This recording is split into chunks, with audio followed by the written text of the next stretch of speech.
Hey, Keto Freaks. In case you haven't heard, Richard Morris and I are turning the entire town of New London, Connecticut, ketogenic in July 2017. Keto Fest isn't a conference. Conferences are for professionals. Festivals are for people. We will have some great speakers, yes, but also a pig roast, music, movies, cooking lessons, fitness lessons, bike tours, walking tours, and a whole lot of camaraderie among fellow Ketonians. Richard and I will both be there, as will many of our podcast guests and Facebook group admins. There's so much going on, I don't have time to tell you here. So go to ketofest.com and add your name to the mailing list so you'll know where to go and when in order to get your tickets. Keto Fest, real keto for real people.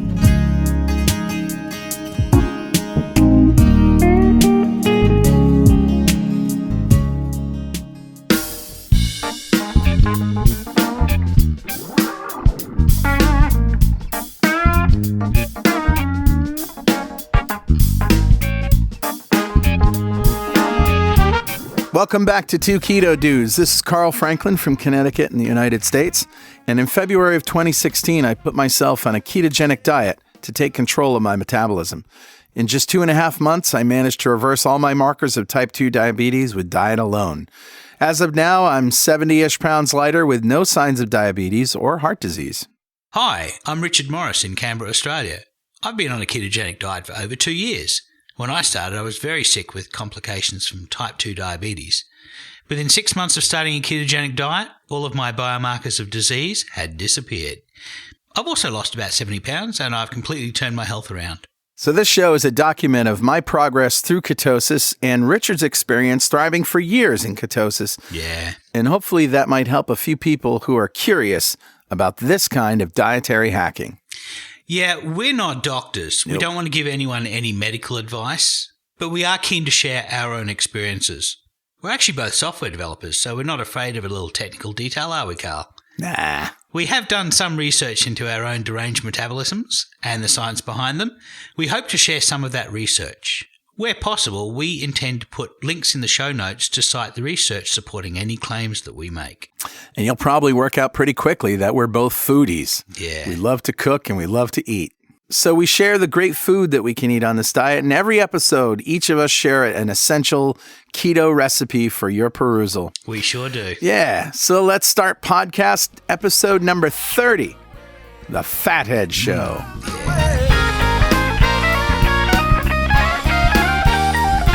What'd you call me? I didn't call you a fathead. Fathead. All right, fathead. That's a term of honor, actually, around here. Well, Richard, do we have any corrections or apologies from last week? No, I think we're good. Ted didn't get anything wrong last week, so I think we've got no errata. How are you doing this week? Yeah, I'm doing well. I did some superhuman activity last week. I didn't eat from Sunday to Sunday. Crazy. And so 7 days without any food at all. I did drink salty water and a bit of broth once a night, but other than that, didn't eat anything for 7 days. Okay. And at the end of that 7 days, before I had food, I went cycling around Canberra 3.5 times, which is about 100K. Wow. So I did a 100K bike ride and I felt wonderful. I felt great. And at the end of that, I ate some Wagyu steak. So, no, I feel awesome. I lost, in the week of not eating, I lost about 10 pounds, about 5 kilograms. Yeah. And in the 4 days since, I've retraced about half of that back again. So I've lost 10 and got back 5. So, which is about right. I should be losing about half a pound a day. And so 7 days. So yeah, that's what happened to me when I went on my long fast too. Yeah. Lost 10 pounds, 5 of it came back. But I think that's what Fung says happens, right? Didn't Jason Fung say about half of that will come back as water weight? Yeah, pretty much. So that was an experiment for me, doing 7 days. I don't necessarily I probably will at least do 3 days in a month's time. So every month I'll do at least 3 days. I've been sort of mulling up whether maybe I might do 5 days. It seemed to be that I definitely there was definitely an advantage for me after 3 days and probably up until 5 days. And then between 5 days and 7 days, I didn't seem to really get much of an advantage other than my ketones started really going high. But other than that, I reckon 5 days is probably ideal for me, and at least 3 days. Okay. Very good. So that was my week. So how was yours? Pretty good. I think I made a discovery about myself this week, Richard. Oh, yeah? What's that? I think the wine is keeping me at a plateaued weight. Interesting. It's just a theory, but I'm currently testing it. And so far, it seems to be holding up. When I would drink wine at night, usually the next day I would see weight loss, but there may have been a delayed reaction, that sort of just kept me in stasis, even though, and it didn't make any sense why the weight was coming back on when it came off first. Okay. So I think it's just a timing thing, and I was misinterpreting my results. But I'm testing the theory, and I never really drank a lot of wine. Sure. But there were some nights that I did, but most nights it was just a couple of glasses. So I'm going to do an experiment now, and I'm just cutting it and seeing if there's any particular change. I'm also doing something else, which I'll talk about in the mail segment. Okay, awesome. So let's reprise. What is the ketogenic diet? Well, ketogenic diet is less than 20 carbs, protein for maintenance, and energy from fat. That's probably the simplest way to explain it. It sure is. I had an interesting interaction with a friend of mine who is a type 2 diabetic and taking insulin, and I won't say very obese, but he's definitely overweight, and he's on his way to neuropathy and losing limbs and all that stuff, and very out of shape, very it's horrible, isn't it? Very lethargic and all of that stuff. And I invited him over. This was months ago. I invited him over for lunch and made him a bacon burger on oopsie bread, and we had some cheese crisps and some leftover fathead pizza, and he really loved it. But he wasn't at all into cooking. He's like a fast food junkie, and he doesn't have the gumption or the time to cook, and just couldn't be bothered. So I came up with this diet plan, and I hate to say it's a diet plan because I'm not a nutritionist. I'm not a doctor. Right. I'm a programmer who's had some experience with low carbing, and I know what works and what doesn't for me. But still, all these people seem to be looking at my results and saying, wow, that's awesome. What do I eat to do what you did, right? Right. That they don't want to know the science. They don't want to cook.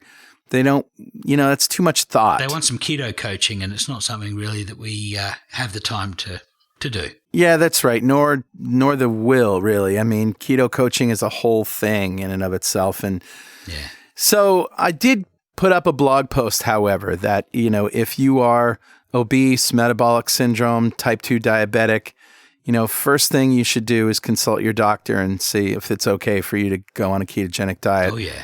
Yeah, some doctors will get it, others won't. But you may be one of these very few people in the world who can't metabolize fats. Sure. And there are some people, especially people with gallbladder issues. Yeah.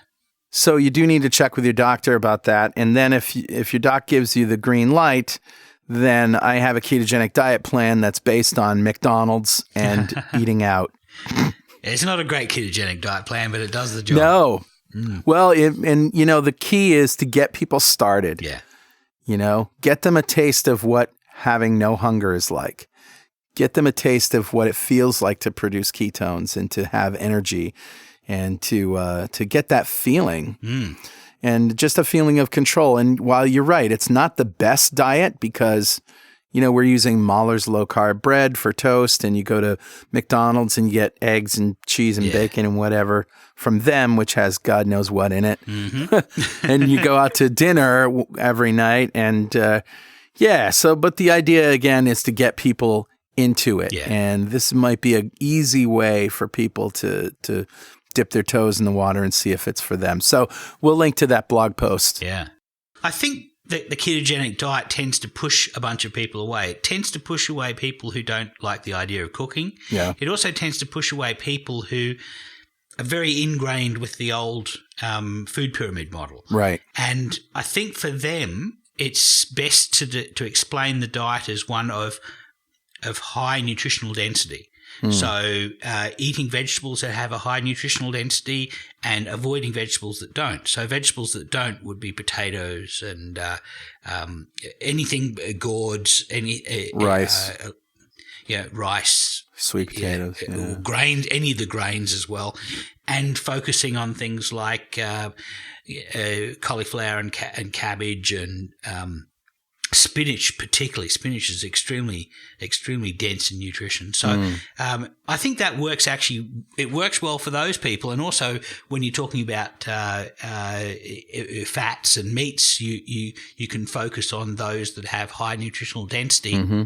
So it's more of a politically correct way to talk about a ketogenic diet. So you're not talking to a dietitian and telling them that you eat bacon all the time, right, and setting their hair on fire. You're telling them that you're eating nutritionally dense food, and they're going to be nodding and sagely and agreeing with everything that you're saying. So, so I think for those people, nutritional density is very similar to the idea of having a McDonald's only ketogenic diet. You know, it is a way to get into it. It is a bit vague, though, and also if I find if people don't know at least the basics of what to eat and what not to eat specifically, like, you know, fruit is off the table. Yeah. Although you could say some fruit is nutritionally dense, the fact that it has fructose in it, you can't eat it. Right. So I find that some level of education is really a good idea, but it's just finding the right explanation that makes the light bulb go off that isn't too technical. Yeah. And I found that this week, and I know that you've seen this before. Yeah. Dr. Robert Lustig, who is the anti-sugar guy. 5 million views. Oh yeah. He did this series of short subject-based video interviews. Okay.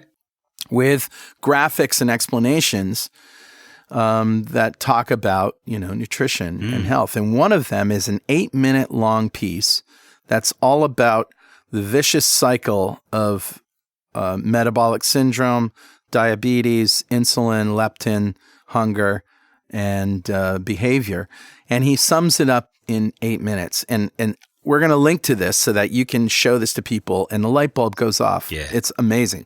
And when I saw this, Richard, the light bulb went off for me too. Like I knew all of this stuff, but seeing it in a series of events, and then this happens, and then this happens, and that happens, just brings it all into sharp focus. So what he says is that in the last several years, what's changed is science. Science has caught up to the anecdotal evidence of, say, Dr. Atkins having 10,000 patients who he anecdotally claimed to have cured from diabetes, but never did any studies. And all the cardiologists disagreed with him just because he rubbed them the wrong way. Correct. And so now we have proof. We have proof that the ketogenic diet is safe and effective. Sure do. But there's also been research into hormones. And one hormone that was recently discovered is leptin. Which Ted spoke about last week. Yeah, that's exactly right. Leptin's job is to, and it's in fat cells, is to tell your brain when you've had enough, when you're full. And you might think to yourself, well, that's odd because, all my years of eating the standard diet, I haven't had that signal before. Well, guess what? Yeah. Insulin's job is to shunt sugar into fat. Right. That's its job. Yeah. It takes sugar out of your bloodstream, converts it to fat, so it's not in your bloodstream. I mean, the sugar has to go somewhere. Right. Can't hang around in the bloodstream. It's bad for you there. Right. You certainly don't pee it away. Well, you pee a little bit away, but your kidneys take a little bit out, but there's only so much they can take out. Yeah. But that's insulin's miracle job, is to get it out of your bloodstream and store it as fat, where it's safe. Yeah. Exactly. Believe it or not. Yeah. It's not safe as sugar in your bloodstream, but it is safer in your fat cells. And it stores it as animal saturated fat because we're animals. Saturated fat. Yeah. Safest possible way to store it. Right. So here's what happens, and this is the explanation. He says, now let's take a healthy, normal person who doesn't have metabolic syndrome. Right. They eat 2,000 calories a day. They burn 2,000 calories a day. Nice. Homeostasis. Mm-hmm. Everything works. You want to burn. You feel good when you're burning calories. Yeah. Burning calories and feeling good are synonymous. So you feel good. You exercise and you eat just enough and you burn just enough and everything's fine. Now, he says, I'm going to hypothetically walk around with you and I'm going to stick an IV of insulin in your wrist and tape it down. And every time you reach for food, I'm going to shoot you full of extra insulin, just like we do to type 2 diabetics. Okay. All right. So you eat 2,000 calories of food. Right off the top, 500 of those calories turn to fat because the insulin. It's like the IRS taking 25% right off the top. Right. You don't get a chance to spend it. In this case, you don't get a chance to burn it. Yeah, so now you've got 1,500 calories. That's right. Now you've only got 1,500 calories and 500 calories of stored fat. So you're actually hungry and lethargic. You don't have enough energy. You're starving. You're 500 short, yeah. You're 500 short. So what do? You eat some more. And maybe you eat another 500 calories because that's what your body wants to feel good. Guess what? You're still insulin high. So 100 of those calories get shunted right to fat. So now you got 600 calories of fat stored and you still don't feel 100%. Yeah. So you might do it one more time. Right. Now, leptin. Right. Why isn't leptin working? Mm-hmm. Why isn't leptin working? It turns out insulin blocks leptin. Of course. Of course. So the leptin is trying to say, hey, brain, I'm full here. Yeah. But your brain doesn't hear it because your insulin's too high. And then he says, well, okay, that's all well and fine, but nobody's walking around with an insulin pump, pumping me full of insulin. He says, yes, they are. Really? Except it's not anybody else that's doing it. Your body is making it. Your pancreas is making it due to the extra sugar in your blood from the standard American industrialized diet. Yeah.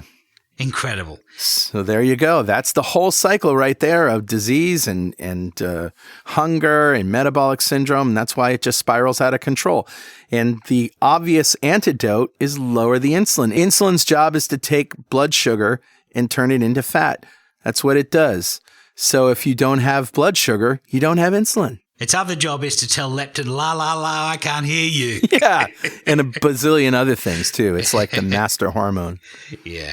Yep. So this fully explains the question that I had for my doctor, not my current doctor, but my previous doctor. Maybe 6 years ago, I went into his surgery and I said, I've got a problem. I have physically filled my stomach with food and I'm still hungry. What's happening? There's no way I can eat any more food because I have reached the physical capacity of my stomach. This explains it. Yep. Full and starving. I was overdriving insulin. Yeah. I was unable to receive messages from my body fat saying we've got plenty of fat.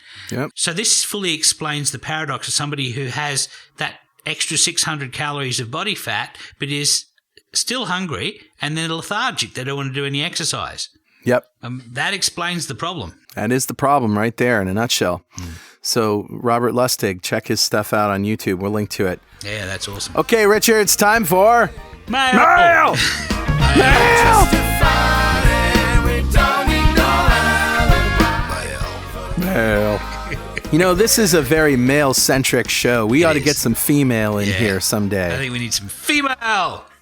Female! Actually, we're working on that. We're going to get some of the women's in our group to get together and take over our podcast for a couple of episodes of Girl Talk. Yeah.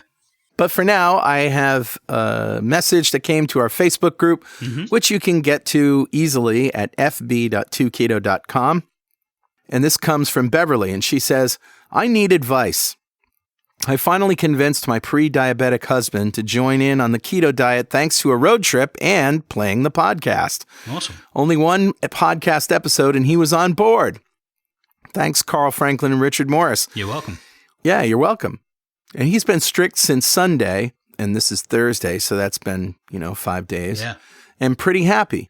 Yesterday, he skipped breakfast, had a large lunch, and skipped dinner. He woke up at 4 a.m. in a panic attack. Cold sweats, and his blood sugar reading was 60.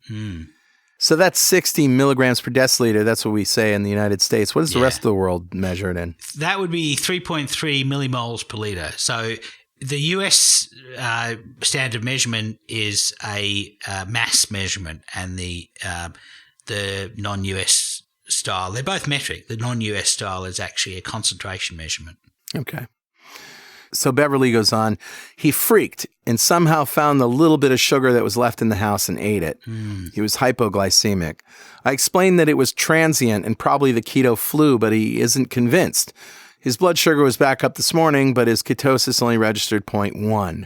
I think she means his ketones, right? Yes. His weight was up a little this morning too. I'm not on metformin, don't know how to guide him. Any advice? Is this normal? Is it scary? Yeah, well, it is scary. I've only ever had one hypo experience, and that was in 2005 when I was just diagnosed pre-diabetic. I was living in Las Vegas at the time, and that was the most scary experience. And when I was first diagnosed pre-diabetic and I was given metformin, and I had explained to me what a hypoglycemic event it was like, and it's basically you're shaky and you have trouble concentrating, and what is happening is that your brain is not getting enough energy, and so you carry around these little glucose pills, little dry glucose pills that you eat, and they bring your blood sugar back up again very quickly. So most diabetics will have those in their diabetic meter. I don't carry them anymore because I don't have a problem with the hypoglycemia. Normally, when my blood sugars go down, my ketones are up. And so my brain is getting enough energy through both sources. Yeah. One of the problems is that at night time, when you're sleeping, your blood sugars go low because it's in a low energy state. So, so that's also it's quite reasonable for his blood sugar to be that low. I've got to admit, and it wasn't that low. No. 70 to 90 fasted is normal. So he was only 10 points low. Yeah. But I would have, Richard, maybe tried a couple bites of an apple or something rather than straight sugar. Yeah, just a little bit of apple might have been a good idea because it would just be enough just to get him a little bit of blood sugar temporarily, transiently. Yeah. Enough to get to sleep, and he would probably wake up with a high blood sugar because most of us do. Yeah, and of course the fiber slows it down, so it would go slowly and last a little bit longer than just straight sugar shots. As soon as you're knocked out of ketosis, your blood sugars should go up again because this is a homeostatic regulatory mechanism. Yep. It's always important when you start a diet to talk with your doctor and to explain to them what you're doing. And it doesn't matter what kind of diet that you're doing, or it doesn't matter what kind of exercise you're doing. Then again, I think you should talk to your doctor before you eat a Twinkie. Yeah, that's true. Metformin's mechanism of action is not to lower your blood sugar; it's to lower the amount that you make. Yeah, and it lowers it by about 30%. So it's one of these drugs that a lot of the doctors who prescribe ketogenic diets for people are quite happy for them to stay on metformin because it doesn't interfere with things. Some of the other drugs that remove blood sugar and cause you to pee it out. So, they lower the renal threshold for the sugar so that the kidneys are dragging more out and putting it in urine. Those will lower existing blood sugar. And so in those cases, those doctors who put people on ketogenic diets, what they will often do is they will lower the dose of that over time. So, but I would talk to my doctor about that kind of thing when starting a new diet, but I wouldn't now, knowing what I know, I wouldn't have personally been worried about 60, but I would definitely recommend talking with your doctor about that reaction. Good deal. Well, that's Beverly. You got one, Richard? Yeah, I've got one from Osama, and he said, did my first 24-hour fast yesterday, and it was great. I could never have imagined myself not caring about food before. Before keto, I would be constantly thinking about my next meal or snack and never felt truly full. Yeah, I know that experience, Osama. Yeah. So I'm thankful for the Two Keto Dudes podcast. You're welcome. Yep. I stumbled upon it via a comment on r/keto on Reddit. Best find ever. And he asks the question, how did you find out about the Two Keto Dudes podcast? And the way I found out was that Brenda told me, go and do a podcast. But Kylie said, I heard about it on Christine Cronau's Facebook page, so she's glad to have found it. We're glad to have you join us, Kylie. This is all on our Facebook group, which you can find at fb.2keto.com. Mm-hmm. David mentions that he heard about it on the Simple Programmer podcast, and John's a friend of the show's. Yep. Caitlin mentioned that a friend of hers started keto earlier this year, and when she discovered podcasts, it was the first thing she searched for and she found. And I've got to say thank you to everybody who's left reviews on iTunes, because that's how other people find out about our podcast. Yep. So, very much appreciate that, because the more people that leave positive reviews or even negative reviews, just reviews on iTunes, the more that the iTunes search mechanism prioritizes our show. That's right. Teresa said that she saw it mentioned on Reddit as well, and Gwyn heard about it on .NET Rocks, which is the other podcast that Carl does. Yep. One of the other podcasts. Mm-hmm. And Carol says that she saw it on her Stitcher recommendations based on her other podcast habits. So that's a non-iTunes way, so thank you very much.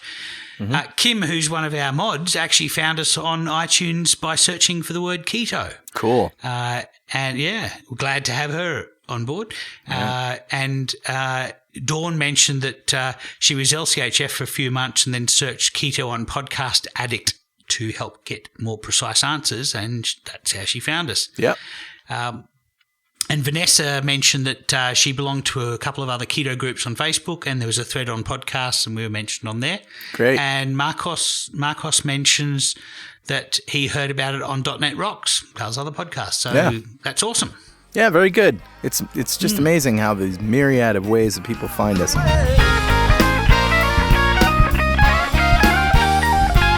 Well, we'd like to welcome to Two Keto Dudes today the star, the creator of the movie Fathead, Tom Naughton. Hi, Tom. Good morning. Good morning. And where are you in this world right now? I am in Franklin, Tennessee, which is, 15, 20 miles south of Nashville. Okay. I'm out here in a rural area living on a little hobby farm, and I'm looking outside right now, and it's beautiful. That's awesome. Did your life change significantly after that movie came out? Yeah, it did. About the time it was coming out, we decided to leave California, which is where I was living when I shot it, as you've probably noticed, the street interviews in Hollywood and whatnot. Right.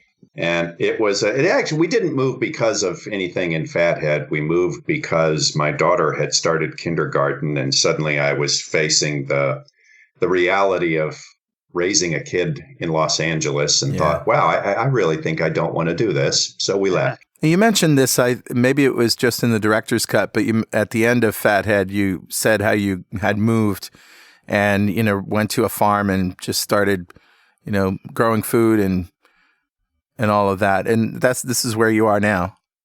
That's where I am now. When we first left California, we moved here to Franklin, Tennessee. We rented a house at first. So I was thinking, well, okay, I guess I'm going to do the suburban dad thing. And then my wife, and keep in mind, she was a city kid. She grew up just outside of Chicago. After we'd gotten there for a while, my wife said, I think I want land. I think I'd like to have chickens and gardens. And okay, let's give that a shot. So we bought this place, and here we are. Yeah, no, that's awesome. I did something similar about 10 years ago. I was working on Wall Street doing credit risk analytics, and we went through September 11, and I thought, I need to get away from this life of mine. I moved back to Australia, where I'm originally from, and I bought a property on the beach, pretty much so that I could spend most of my time on the beach, and just learned how to garden, learned how to do carpentry, decided programming was not for me, and it took me about 10 years before I decided, I really love programming. There's a reason why I got into it in the first place. So I've come back to do that and moved back to the big smoke, which is Canberra, capital city of Australia. But yeah, so I spent 10 years on the beach, having a wonderful life, learning how to cook, learning how to grow my own food. And we never had chickens, but we did get dogs. So that's a start. Well, I hope you didn't eat the dogs. No, not so far. Oh, okay, good. Well, I'm still a programmer for a living, but I've really had to learn to do things I not only didn't know, things I didn't think I ever would want to know. I've gotten to be quite adept with tools and such. Before we moved here, my tool collection looked very much like my dad's, meaning it was a screwdriver, a wrench, and a hammer. And now I'm getting quite familiar with all the farm equipment and actually just loving it. I love going outside and working hard and getting hot and sweaty more than I ever thought I would. Yeah. What is it about engineers, and maybe programmers are just a small section of engineers, but it seems like it's the engineers that are looking at the problems that we've had with our health here in the Western world, and are the first ones to say, this is wrong. If anything is wrong in the engineering world, you fix it. You do an analysis and you fix it. And yet there seems to be less and less interest, or maybe there is more now, but there seems to be less interest on the part of the medical professionals to do this kind of work. What's up with that? Let me put it this way. I was very disappointed while I was making Fathead and educating myself on this stuff to realize how many doctors don't think like engineers. I guess if you don't know better, you kind of think of doctors are somewhat in the same class as scientists. Yeah. And it really became obvious to me while doing research and discussing this stuff with doctors who do think like engineers that an awful lot of doctors are just trained to look at your symptom and prescribe the drug. Yeah. Or the surgery. Mm. I think, to answer your question, I think maybe the reason you're seeing a lot of engineers kind of running ahead of where the medical profession should be on this, as an engineer, when something goes wrong, you don't patch it. You try to figure out what's causing it. Right. If I'm writing software and I'm getting a bad result at the end of a program, I don't write more code to switch that result to what I wanted it to be. I go all the way back and try to figure out what's causing this bad result in the first place. And I think a lot of people who are either engineers or have an engineer's mindset are more likely to say, wait a minute, why is my blood sugar high? Not, here's your metformin to knock it down. Right. And a free license to eat your banana cream pie or whatever it else is that you continue to. Right. Yes. Yeah. Eat your sugar, then take your drug. Right. Well, it's a great movie, and I watched it in the middle of a media binge that I went on a couple of weeks ago. I decided to go out and find all the low-carb, high-fat, or nutrition, movies that people were suggesting, and I watched Supersize Me, of course, was one of the first ones, and then I watched Fathead afterwards, and I thought I got kind of sucked in by Supersize Me. I was like, yeah, those jerks, and they're pushing all this stuff, and of course, in the back of my mind, I'm like, well, like you said in Fathead, nobody's holding a gun to your head making you buy the fries. And you demonstrated that in such a funny way, had me rolling in stitches. But the thing that really got me when I was watching Supersize Me was the general practitioner who said, you got to stop this diet. If I saw these liver numbers from an alcoholic, I'd understand. But I never thought, and this was a quote, I never thought I would see these numbers come from a high-fat diet. Yep. And that just made me irate. And there's what's wrong with the medical profession right there. Yeah. Here's a doctor who is supposed to be trained in this stuff, who thinks the fatty liver is coming from fat. Right. It's the sugar. Yes. It's fructose that makes for a fatty liver. And right there, when Dr. Eads, when I interviewed him for Fathead, he was just outraged by that. He's saying, how can a guy go to medical school and not know a fatty liver is caused by excess sugar? Yep. And he obviously knew what bad liver numbers were, so he knew that much. And then, but then I just took a good look at him as a physical being. He didn't look all that healthy either. It's one of the real pleasures in life after you make something like Fathead is to go to a doctor and keep in mind, I've lost weight, I've muscled up. I'm not super lean and cut because that's not my body type, but I'm in pretty good shape for a 57-year-old guy. one of the real pleasures is to go to a doctor who is clearly pasty, overweight, out of shape, and have him tell you need to cut the fat out of your diet. Yeah, it's great. Because your cholesterol's elevated at 205 or something. Yeah. And it's one of those where you say, you know what, I'm not going to say anything because this would turn into a 4-hour-long debate. Yeah. Yeah, and it's time to, you either change your doctor or you change your doctor, right? Yeah, or yes. Or you ignore your doctor. I mean, I get this question a lot from people. How do I convince my doctor, insert thought here? Mm-hmm. And the answer I give is you won't, because your average doctor, now there are exceptions, but your average doctor, you come in and say, no, 215 is not high cholesterol. Look at my HDL, whatever. The average doctor is going to think, oh, I've got some idiot who read some article on the internet who thinks he knows more than me. Exactly. And they're going to have that attitude. I'm the one who went to medical school. You didn't. Yep.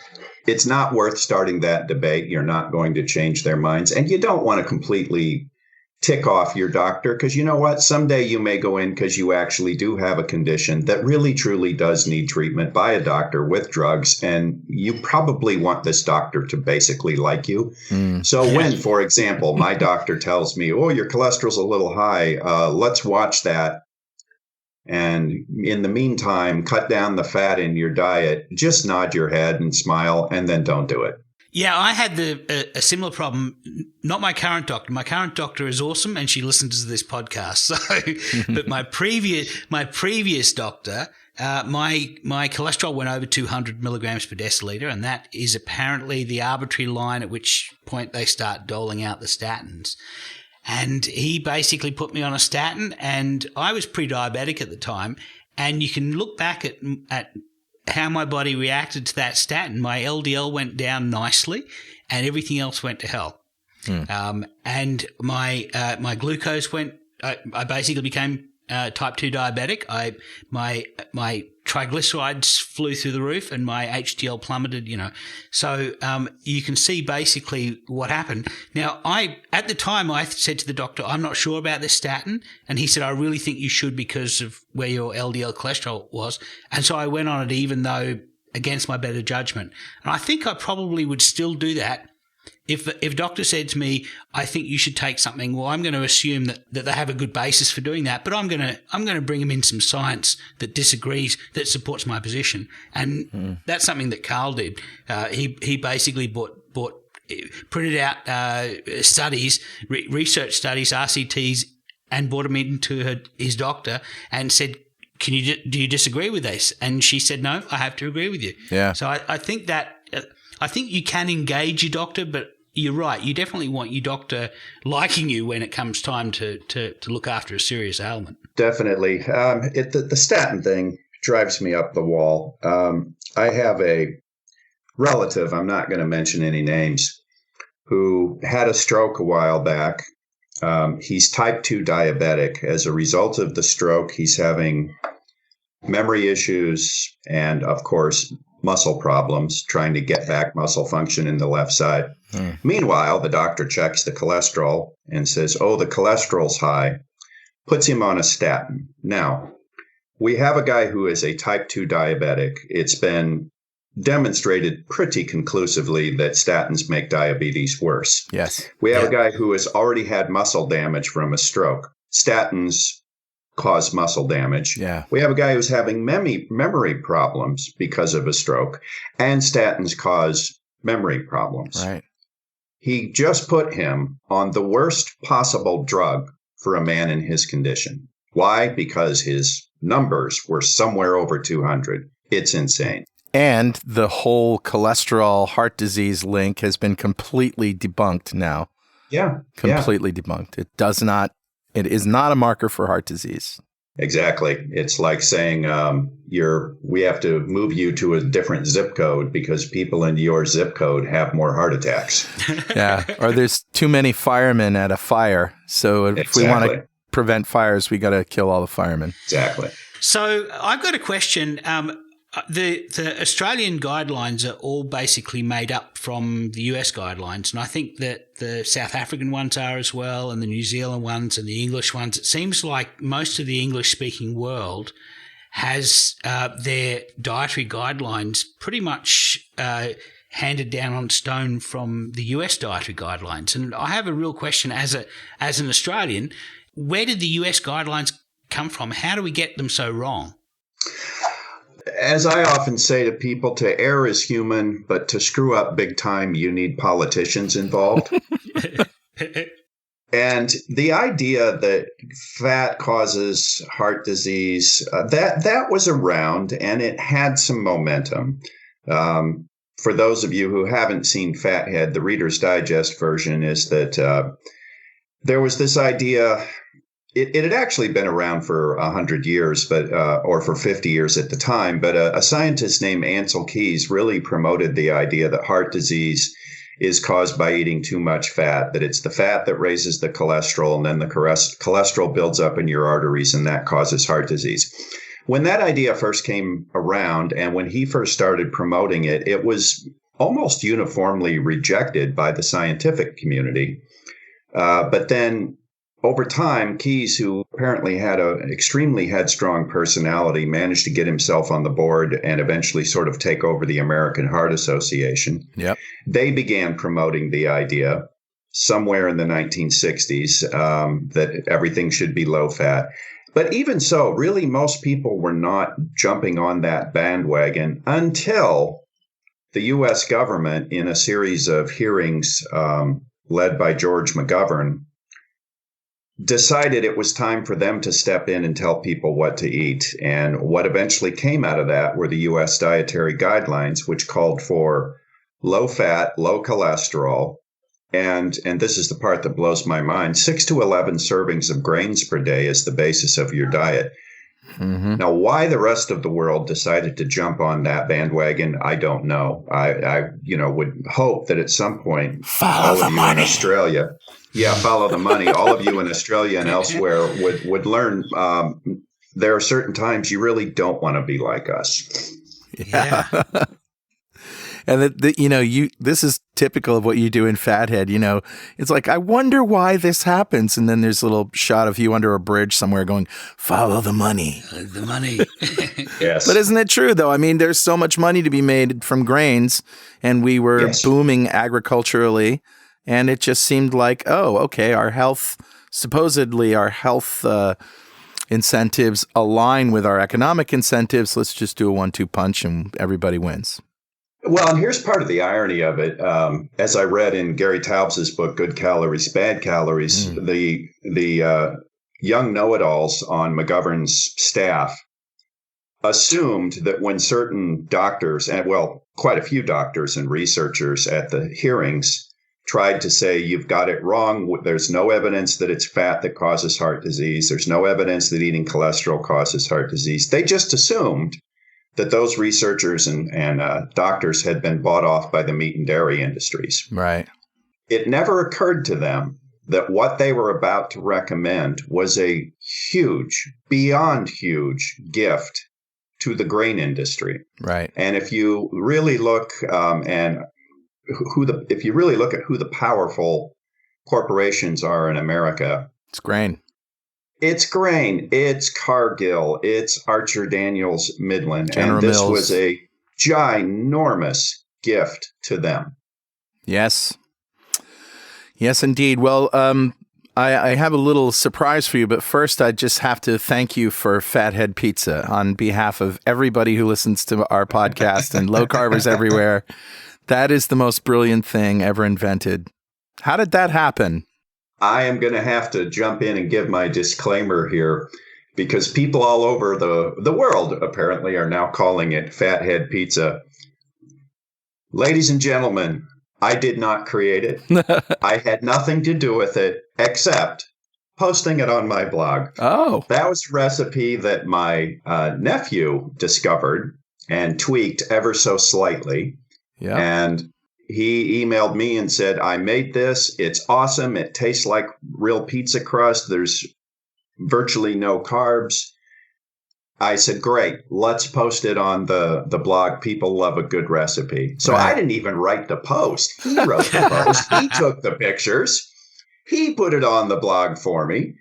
And next thing I know, this thing's all over creation being called the Fathead Pizza. And people are like, Tom Naughton's a genius with this Fathead Pizza. I had nothing to do with it. I just had my nephew post the recipe. And what's your nephew's name? Let's give him props.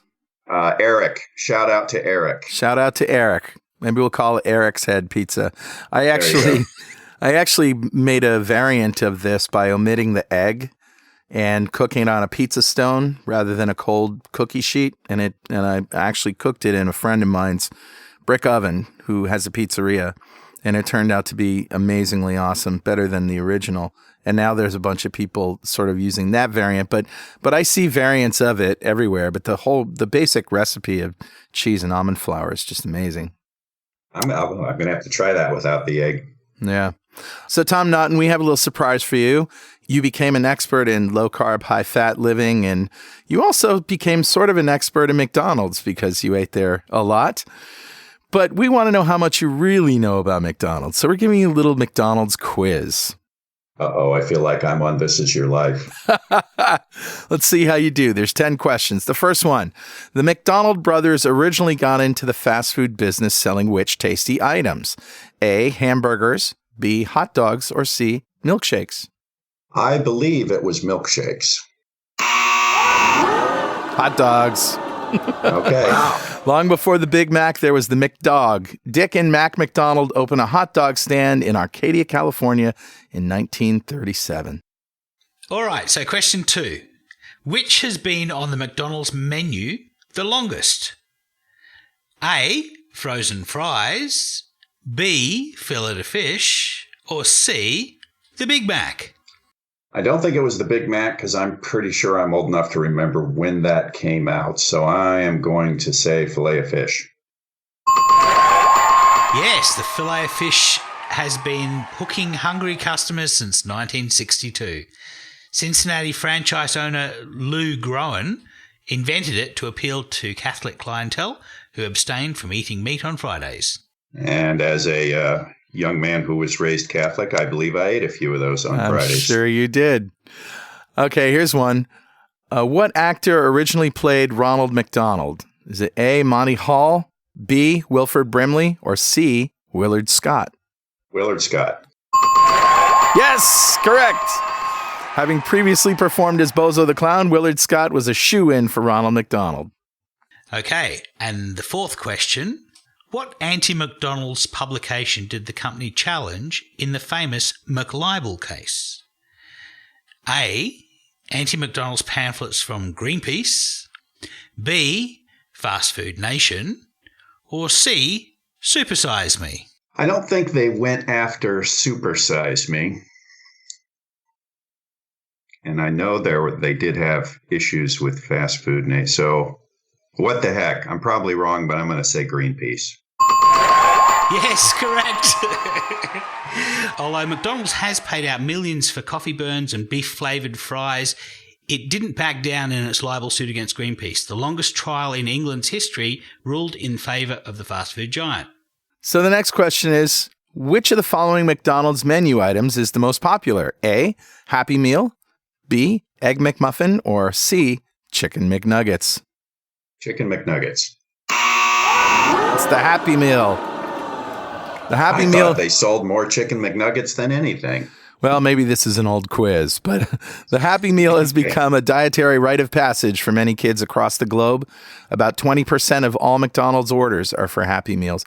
By the way, did you know that Happy Meals came with Fitbits in them that are now being removed? No. I just saw this. How do you put a Fitbit in a Happy Meal? That's like $100 watch. Yeah, I don't know if it was a Fitbit, but it was a fitness tracker. So this is a story that I read on WebMD, which is irony in and of itself. McDonald's pulls fitness trackers from Happy Meals August 18th, 2016. Reports of skin irritations have led McDonald's to remove fitness trackers from Happy Meals. Quote, "We have taken this swift and voluntary step after receiving limited reports of potential skin irritations that may be associated from wearing the band," company spokeswoman Terry Hickey said in the statement to CNN. Oh, okay. Yikes. I think they were accelerometer pedometers, so it doesn't take much to build one of those. LCD screen and Yeah, some people have nickel allergies, which is, I don't know, a weird thing. Can't wear watches or whatever. I don't know. This is some pretty good advertising for McDonald's, this quiz. Yeah, of course. we should totally hit them up to sponsor the show. Oh, that would be awesome, wouldn't it? Yeah. I got so many emails, outraged emails from people who were absolutely convinced that McDonald's paid me to make Fathead. Yeah. And here's the really fun part. I would occasionally, within the same email, get the following criticisms. McDonald's obviously paid you to do this. And later in the email, your production values look really cheap. Put those two thoughts together, genius. Yeah, right. McDonald's paid you millions of dollars to make a cheap-looking movie. Yeah. That's awesome. Incredible. So I'm gonna give you number 6. This question is: what McDonald's dud is now known as the McFlopper? And the answers are A, the McPizza, B, the Arch Deluxe, or C, the McLean Deluxe. I know the McLean was the Edsel of fast food, so I'm going to go with that. Correct. Although all of these ventures failed miserably, the McLean Deluxe takes the cake. Bun. Comprised of beef and seaweed, the low-fat sandwich tasted about as bad as it sounds. Which is interesting that failed so spectacularly. And by the way, so did Taco Bell's Border Lights menu, which was low-fat. Yeah. Newsflash, people, human beings are not supposed to live on low-fat diets. When you try to eat low-fat food and your brain says, bleh. There's a reason. That's right. Exactly. All right. Question 7. If you're traveling abroad, what food might you find on an international McDonald's menu? A, lo mein, B, gazpacho, or C, sushi? Well, I did go to Europe for my vacation. Strangely, we never wandered into a McDonald's. Had enough of that. So this is just totally a guess. I'm going to say sushi. It's gazpacho. McSushi could work, but gazpacho, made by PepsiCo, pops up on some menus in Spain. All right. I picked sushi as well. I thought for sure McSushi would have been a thing. Yeah, I got to admit, I like going to McDonald's restaurants when I'm in Europe because it's one of the few places where you know that you're not going to get charged to go to the toilet, and you can sit down and you pay the same price for sitting down and eating their food as you do standing at the bar and eating their food. So, I quite like McDonald's, but yeah, I toss the bun. When I have McDonald's these days. What's interesting, though, is you said in Fathead, I bet you think I'm going to eat salads, right? That's how I'm going to do it. Well, this is a double quarter pounder with cheese, and just took a big bite of it. So, yeah, I mean, even though there's high fructose corn syrup in the bun, and there is obviously wheat, you were able to keep your carbs under 100 grams a day, which was really all about fries and sodas. Yeah, it was cutting the fries and sodas, and I did have... Usually I would eat at least one hamburger bun a day, sometimes two. Yeah. Occasionally I would look at where my carb count was for the day and say, well, okay, I'm going to have this double quarter pounder with cheese and I'm going to throw off the top bun or whatever. Right. But of course, nowadays, I made Fathead long before Wheat Belly came out. Yeah. And now I go to McDonald's or wherever. I don't actually go to McDonald's that often, but when I do, it's like, no, there's no half bun, one bun per day. It's just, no, ixnay on the bun. I bring my own oopsie bread, which, we make from eggs and cream cheese. Right. And I bring those, and I usually get, if I'm going to go to McDonald's, I'll get 2 triple cheeseburgers with extra cheese, throw the buns, put them together on oopsie bread. Now I've got this Dagwood kind of enormous monster that I can barely finish. So the next question is number 8. McDonald's committed a major cultural faux pas by offering what item? The first is the McWoman, the second is the McMuslim, and the third is the McAfrica. Oh, geez. Any one of these would be horrible. They're all bad. I guess then they rejected the McJew, the McMick. Okay. I have absolutely zero idea on that one. So let's just go with the McWoman. It's actually the McAfrica. The McAfrica sandwich was released in Norway in 2002 during an African famine. It consisted of beef, veggies, pita, and a heaping helping of controversy. Oh, my gosh. It's actually a true story that Burger King actually have an Australian burger or an Aussie burger in Australia and a Kiwi burger in New Zealand, and they're identical. Yeah. Okay, question 9. From 2003 to 2007, McDonald's purchased 59% more of which popular ingredient? A, chicken, B, lettuce, or C, potatoes? From 23 to 2007, 59% more of chicken, lettuce, or potatoes. Oh, let's just go with potatoes because of the supersize fries. Well, actually, it was chicken. Why did the chicken cross the road to hop into a McDonald's fryer? Although they don't say whether it was chicken for McNuggets or chicken for salads. I'm kind of betting it was salads. There's chicken in McNuggets? Rumor has it that there is some chicken in the chicken McNuggets. And actually, they reformulated their recipe so that it's not itty bitty chicken parts mashed together. They actually use real chicken now. They're quite big on that. I'm sure you've noticed McDonald's and a lot of other big food corporations are really responding to the whole real food paleo movement as best they can. Oh, sure they are. Yeah. We have this thing in Australia in McDonald's restaurants where they try out new ideas before bringing them to the rest of the world. So the whole McCafe idea came in first in Australia, where they have basically an espresso bar down one end of the McDonald's. Yeah. But we have a new thing now where they have a giant touch screen and you can build your own burger, and you can have a burger with no buns, with just lettuce. You can have, 3 Angus patties. You can have no special sauce, just have mayo, 3 different kinds of cheeses, 4 different kinds of bacon, and build yourself an absolutely awesome burger. McFrankenstein. Basically. So I don't know if that's it. I think they're bringing those in New York now. I don't know if they're moving to the rest of the US, but that is an outstanding way to order McDonald's. Oh, I would be dangerous at one of those things. Yeah. All the ingredients, I would just be, bacon. Let's see, give me 4 servings of that. Right. Give me 5 kinds of cheese. Give me 6 burger patties. Yeah. I would walk out of there with a burger I could barely lift. Indeed.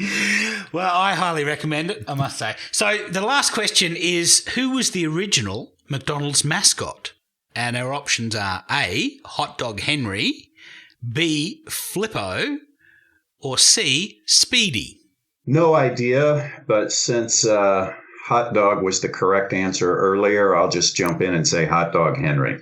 Yeah, I would have said the same, but unfortunately it's Speedy. The McDonald's brothers named their kitchen efficiency method the Speedy system, with a hamburger-headed chef as the mascot.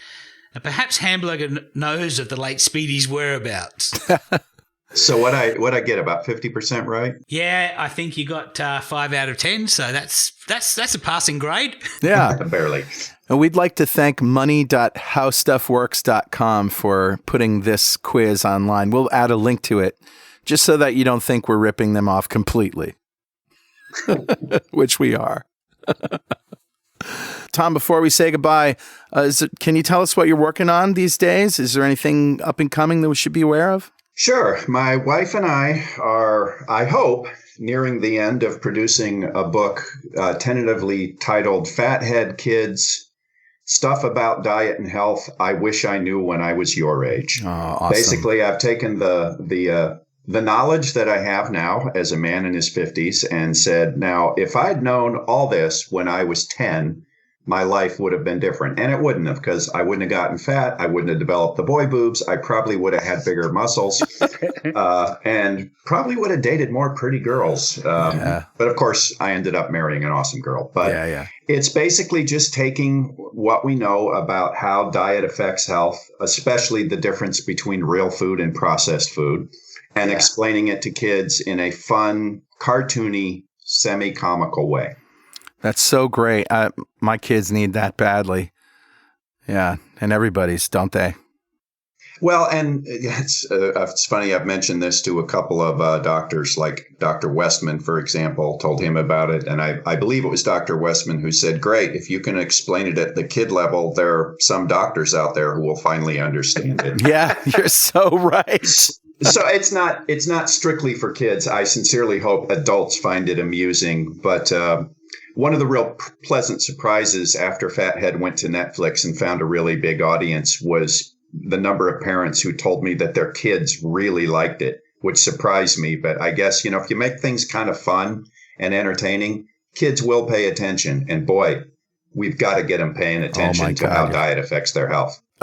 So yeah, maybe if you come to Keto Fest next year, we could do a showing. I think that would be awesome. All right.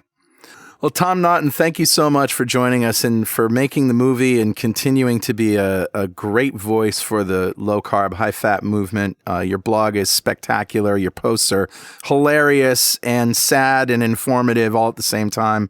Thanks very much. I appreciate you having me on. It was a lot of fun. All right. Wow, that conversation with Tom made me hungry for a Big Mac, let me tell you. Yeah, I could murder a fathead pizza about now. Yeah, that's right. Oh, I'm sorry. It's not a fathead pizza, according to Tom. It's Eric's head pizza. Eric's head pizza, yeah. Well, let's talk about food. It's time for recipes. Recipes. Oh yeah. Oh, yeah. We're actually not going to talk about food this time, are we? We're talking about drinks. No, we're both going to talk about drinks. I'm going to talk about the drink that I drink during my fasts. It's my Keto Aid, and I also drink it when I'm riding on the bike, when I'm doing my 100K bike ride. And it's similar to Gatorade, but of course no sugar. And it's very easy to make. I start off with seltzer or soda water in Australia, and I've got a soda stream, so it's very easy to make that. Just fill a litre bottle up with water and put it in the soda stream, and it comes out carbonated. Yeah. And to that I add 5 grams of potassium citrate powder. And as soon as that powder goes in the carbonated water, of course, volcano fizz. So it cuts a little bit of the fizz down. Then I also add 2 teaspoons of light salt. Now, light salt is a combination of sodium chloride and potassium chloride in a 50-50 mix. So basically what I'm doing is I'm creating an electrolyte replenishment. Yeah. And in water. And to that, I squirt a little bit of sugar-free sweetener, and that's my Keto Aid, and I will have that sitting on my desk when I'm working, when I'm fasting. Sometimes I find when I have a craving for savory food, I'll try just drink some Keto Aid, and the salt was what I was really craving. Yeah, interesting. I'm craving some savory food, but what my body's really saying is get me something salty. So that's my recipe. Yeah, that's a great one. I also have a Keto Aid. We all seem to have some version of this because we need the electrolytes when fasting, but I find that not fasting is a good time to drink it as well, just because it's so satisfying, and getting those electrolytes is really important. Yeah. What I do with my Keto Aid is I make a combination of sweetener, that is my sweetener is xylitol, and I sort of melt that down and dissolve it in water. And then I add some apple cider vinegar.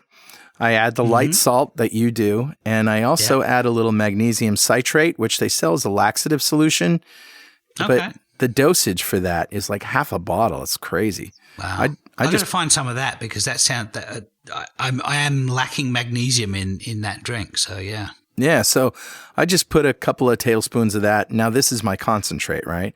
And I also put some apple cider vinegar, and I put some grape flavor, which I will link to. I buy this grape flavoring, and it's of course tastes like fake grape. It's like grape soda grape, but I kind of just like having that little splash of fruitiness in there. And I mix all of that up, and I put it in the fridge, and anytime I want one of these, I just pull out a glass, maybe a tablespoon or 2 of that, and mix it all up, and it's yummy. Nice. But that's not actually my recipe. No, really? So do you remember back at the beginning of the show, I was talking about wine and how I'm now suspecting wine as being a little bit evil in terms of keeping my insulin high. I just got my insulin measured and it went up. It's 17.8. And you were 14 before, weren't you? Yeah, I was 14 before. And I was 14 before I started, drinking wine pretty much daily. Yeah. And I don't know that that's it, but I just have a hunch, so I'm testing it. I'm cutting out wine for a while. So do you reckon it's the alcohol or the sugar? I think it's the sugar. I mean, alcohol is just a pausing of ketosis, and it lowers blood sugar by itself, but it's the 3.8 grams of carbs per glass of wine. Maybe I pour a bigger glass than most people. Maybe I have more than I probably should. But, if you think about it, that's 16, 18 grams of carbs just at the end of the day that probably aren't doing me any good. Yeah. Yeah. So anyway, I've created a new cocktail. Okay. And this cocktail is seltzer water, which, is club soda, or I use a flavored seltzer. Okay.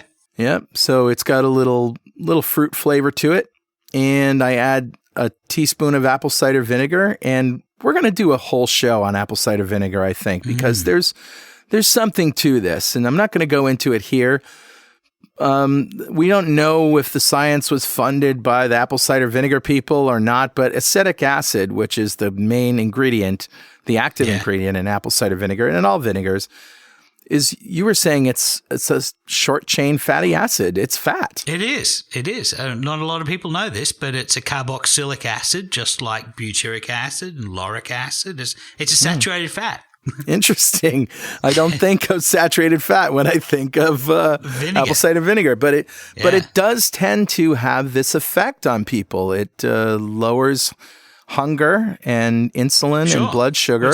It's energy. So because it's a short chain fatty acid, it goes straight from the gut, straight to your liver, straight to be processed into ketones. So, or straight to be processed for energy, of which some may spill into ketones. So it's awesome.